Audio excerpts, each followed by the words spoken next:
Christie out with a new book this week. It's called Let Me Finish, Trump, the Kushners Ban in New Jersey, and the Power of In-Your-Face Politics.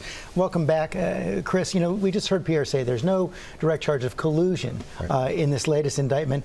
And you write in the book that the campaign wasn't organized enough to collude. No, listen, this was a campaign where folks really, at the very top of the campaign, for most of it, had no experience, George, in national politics or even local politics.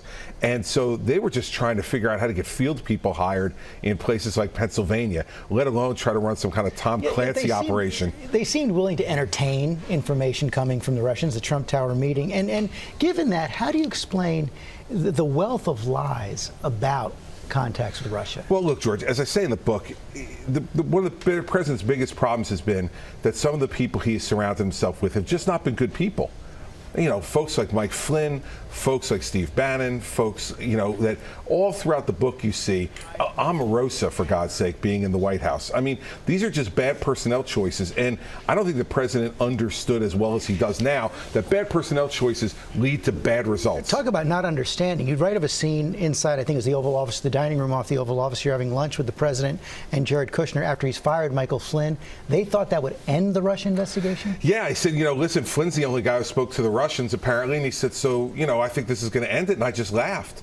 And I said, Mr. President, it's unfortunate that I have to tell you this, but having done this myself for a living, we're going to be talking about this on Valentine's Day, February 18. They laughed out loud, and Jared told me I was crazy.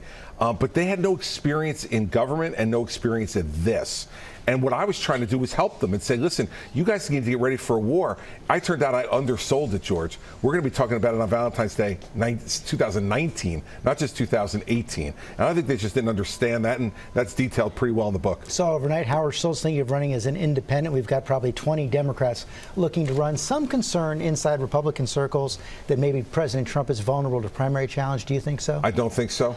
I don't think so at all, George. Not now, not the way things look to me. I think he's going to run for re-election and run for renomination. And I lived in the Howard Schultz stuff is some of the best news that Donald Trump's gotten politically in a long time.